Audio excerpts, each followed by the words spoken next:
This is Rebuttl, presented by Extra Insights. Hello and welcome. My name is Vikram Pratap Singh, and this is Rebuttl, presented by Extra Insights. Rebuttl is a civilized debate on issues that matter for curious news consumers. In the light of the recent standoff between India and China, a possible trade war due to India's Atmanirbhar program and industries shifting base from China to India to strengthen their global supply chain, the Indo-China relation seems shaky. Under these conditions, is a war imminent? Or are these routine steps in foreign affairs? This brings us to the topic of today's debate. Is an Indo-China war a real possibility? Let me quickly establish the rules. Each participant gets a total of 5 minutes for opening comments, 3 minutes to rebuttal and refute, and 1 minute to share their closing comments. Speaking first and for the motion is a student of St. Xavier's and a podcaster, Vineet. Speaking against the motion is Hemant, Xaverian, with a keen interest in sales and marketing. Take it away, Vineet. Good evening, ladies and gentlemen. So, the good fighters of old first put themselves beyond the possibility of defeat and then wait for the opportunity of defeating the enemy. At the start of 2020, we were rocked with the pandemic and it really brought down the world to its knees. Most importantly, on the supply chain, which chains to the economic front. Come the end of Q1 and the mishandling of the CCP virus, the coronavirus, economies like Japan, US, UK, France started to move away from China, and India looked as the promising candidate for the relocation. Because who wouldn't want a judiciary opposed to a no judiciary? And that too, a just one. Let me take you back to 1914 when Franz Ferdinand was murdered, and that butterfly to the World War I. If I were to ask you at that very day whether this would lead to Australia-Hungary region and Serbia going to war, let alone the World War I think you would have said no. To the people of China, their leader is their god. And this multi-front belittling by the world and the world relocating to India is an act of provocation. And this similarly can butterfly to a war. Let's leave the international economy for a bit and talk about how the bilateral economy of India and China has taken a hit on the Chinese side. On how big of a hit it is to the Chinese companies selling to India, and add a pinch of the campaign to go self-reliant, the campaign to go Atmanirbhar. That's a perfect recipe to incite. It has happened before. The invasion of Kuwait by Iraq on 2nd August 1990 was due to the Kuwaitis allegedly stealing Iraqi oil worth of 14 billion US dollars. Compare that to about $50 billion of hit that Chinese companies are taking because of Atmanirbhar. There is a huge economic reason to go to war. Per Sun Tzu, all warfare is based on deception, and that's exactly what Saddam did on 1st of August 1990, a day before the war, a day before the invasion of Kuwait. Nobody knew, no one had intel that this was going to happen. On the diplomatic front, India's reaction to Chinese provocation in Galwan hasn't been according to the expectations of the Chinese. It isn't like what happened back in 2015 when they had plans to open a mainland China in Leh. I thank specialty restaurants for that. On top of that, internationally, India has been cornering China left, right, and center. With the formation of the Quad countries, protests in Hong Kong, provocation by Vietnam, China is sitting and waiting its time out to strike the enemy at their weakest. Again, I did not say it, Sun Tzu did.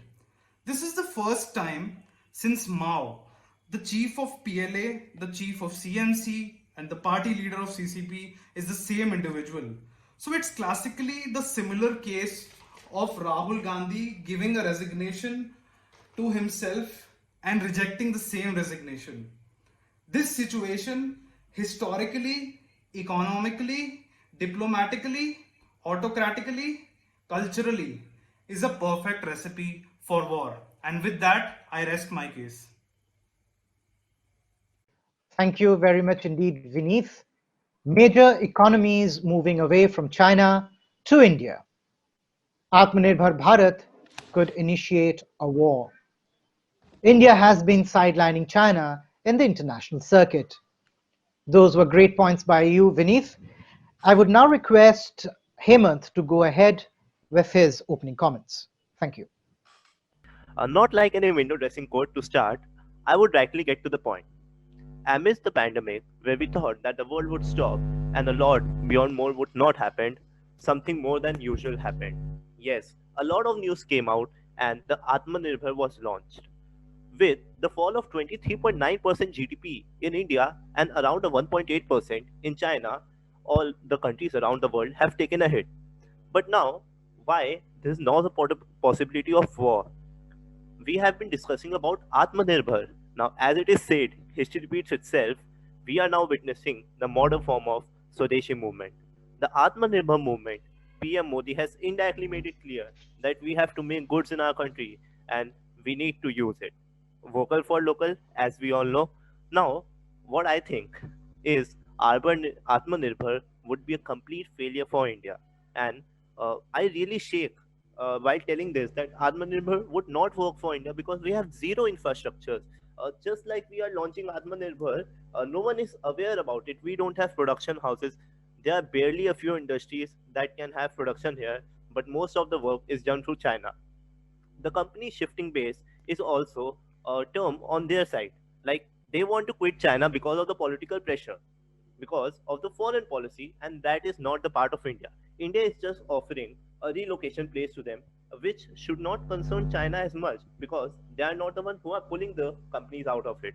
But what backlash will India face if it goes to a war with China? Even a trade war that is going on is a backlash for India only.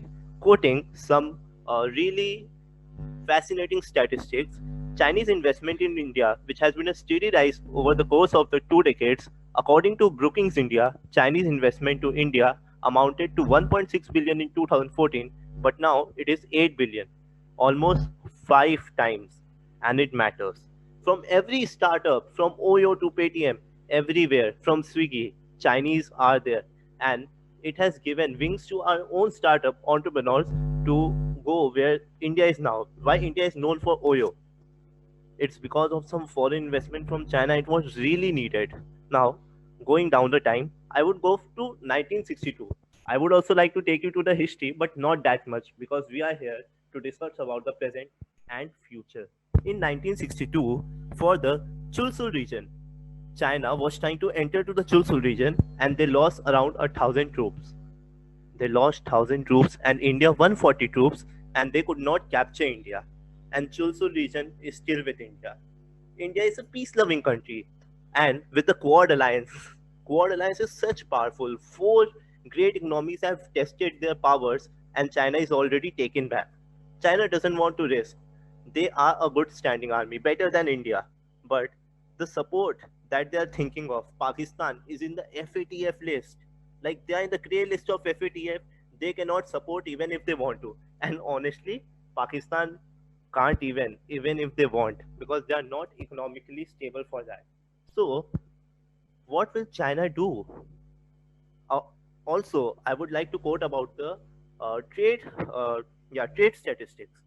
So, trade statistics, there is a 53.6 billion dollar trade deficit to China. That is, we are importing so much more than exporting. So basically, we are the ones who need to consume China. And if we leave it, suppose why I am against Atmanirbhar is because if we are doing it and we don't have production houses for it, it is the people of India who suffer, and government knows that.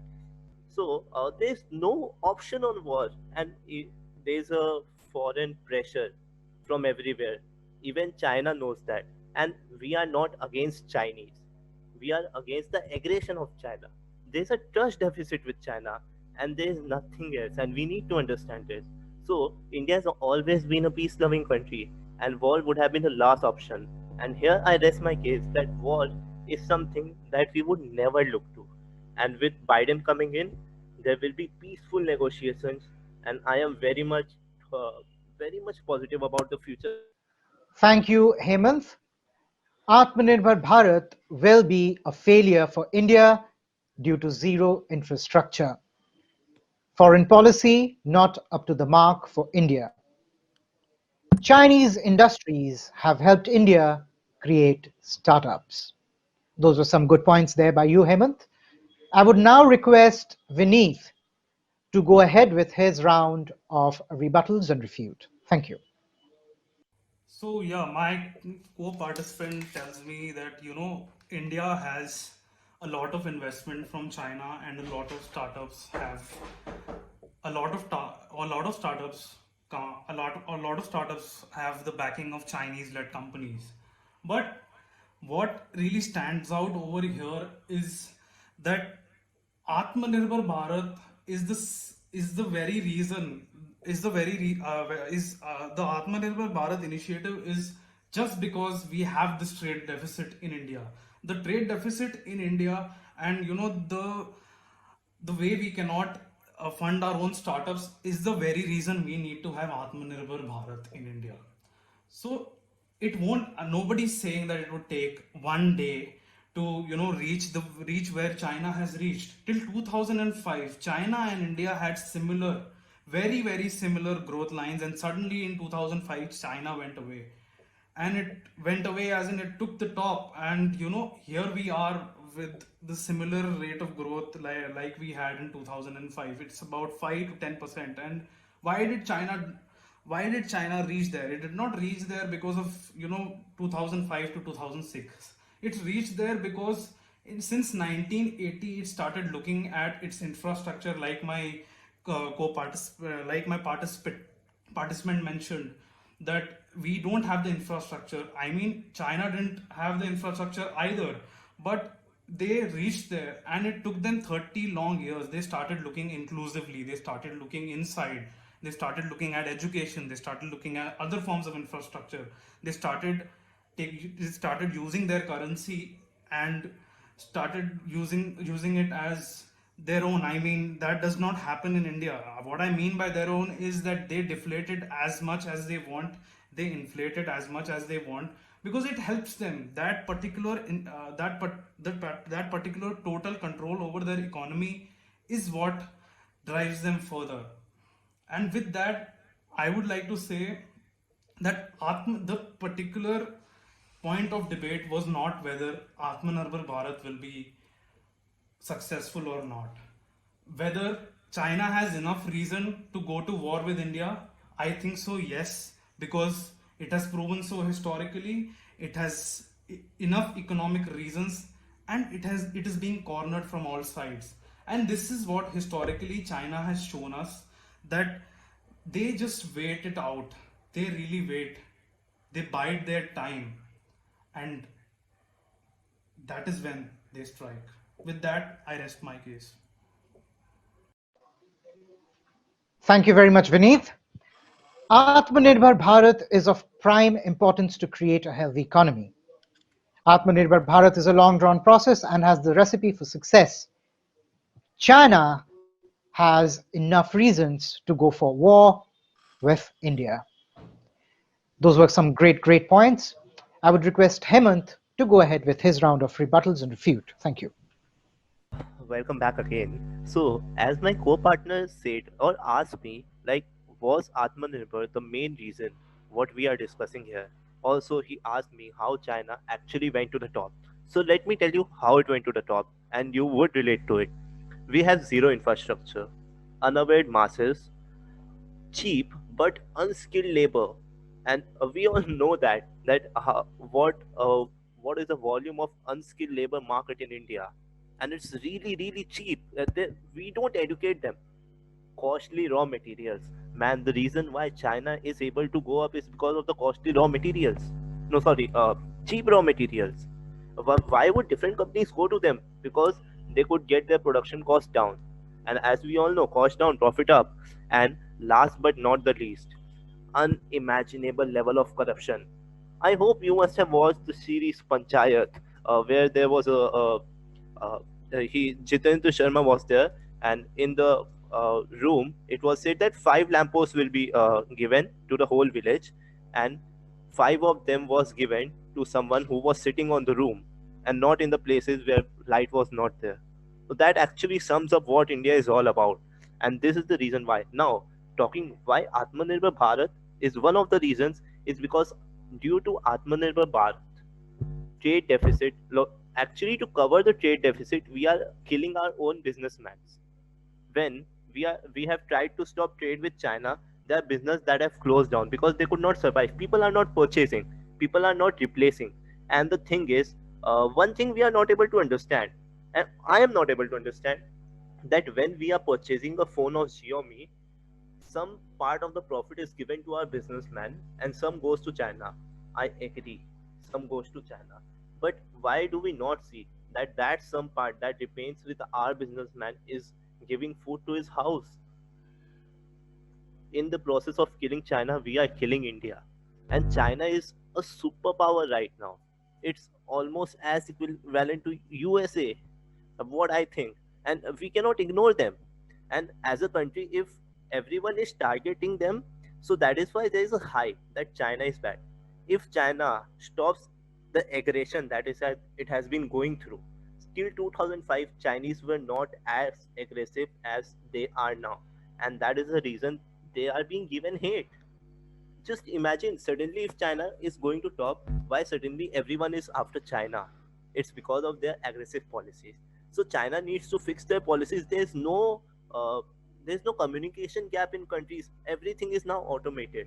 So it's one India and China who has to make peaceful negotiations and make sure that business goes on, because business makes the world, innovation makes the world, technology makes the world. War will be a problem for all of us, and at least for India. Thank you so much. Here, I rest my case. Thank you very much, Hemant. Unimaginable level of corruption in India. In trying to cover trade deficit, India is killing its businesses. I would now request Vineet to go ahead with his closing comments. Thank you. So my co-participant tells me that it is after 2005 that China started becoming so aggressive. And I've been mentioning Sun Tzu for a long time, and that is exactly what China has been following for a long, long time. They wait the perfect moment to strike. Wait by what they mean by the perfect moment to strike is they bide their time. They wait for the enemy to become at their weakest, and at their weakest is when they strike. And by at their weakest I mean is when China is at their strongest. Attack your enemy at your strongest and at the enemy's weakest. That is exactly what they've been following. At 2005, when China saw extreme amounts of growth by, I mean, on multiple fronts, on the business front, on being the capital of manufacturing for the world. Why wouldn't you use that to your advantage? And why do you think for 30 years they waited and waited for that perfect moment to strike and make their mark in the world politics scene? Now coming to manufacturing in India and manufacturing in China. Xiaomi also manufactures in India. With Xiaomi manufacturing in India, even there are parts which are manufactured in China and parts that are manufactured in India, and it is fully assembled in India. So with that, a part of profits go to the Indian government in terms of tax. There is employment that Xiaomi generates, and Atmanirbhar is also a little forward headed because it is not exactly 30 years ago we are talking about 30 years ago. They see both the things. They see that we are manufacturing in India and we can assemble in India. So it in turn also increases the employment of India. And again, I would like to go back why this is reason good enough to go to war is because that this is reason enough to go to war with India is because there are huge economic differences that are going to be created, and China does not like its power to be shifted from here and there. With that, I rest my case. Thank you very much, Vineet. I would now request Hemant to go ahead with his closing comments. Thank you. As my co-partner, or I would say my competition, is really saying or really focusing on the fact that China is taking its time. We need to see that by the time China has taken, we have got Rafale jets. I think that are enough to say that India is focusing towards its strength on the front lines and the armies. So, what is China waiting for? Is China waiting for more Rafale jets to come in? Point one. Second point, if war would have been the case, this would have been the perfect time for the war to get in. And China would not have waited anymore because they are already aware. In comparison to India, COVID is really less in China, and India is in a panic state already. With COVID, millions of cases of COVID, already people are hitting on the government, and it is a time of social unrest, and it's a perfect time for China. If I would have been in place of China, I think this would have been the perfect time, and not all the what I would say international communication is also not that good, and also not travel is also not that good. So the partners who would be with India would come lately, and by the time I would have done my work, or at least have done a lot of damage. So what are they waiting for? The point is that they are scared. They're scared what we have the ally of Trump. They're scared for that. We have with us Japan. They're scared for that. And with the point of business that some profit we keep, some profit they keep, that is a rule of business. Today, if we look out for Xiaomi, would you ever take a lava? Would you ever take a carbon? Would we go to China to make carbon? So that is what I rest my case here, because I know India is a peace-loving country and it has always followed the non-violence movement. Jai Hind. Great points there by you, Hemant. This was a great debate, a very insightful one. I really thank Vineet and Hemant for giving their views on the topic. With that, we come to the close of Rebuttal. Thank you, Vineet and Hamed, for joining us. It was a pleasure to hear you on Rebuttal. Our listeners can participate in the debate on our website or via the Extra Insights app. We would love to hear your rebuttals. We shall see you next week with another real debate.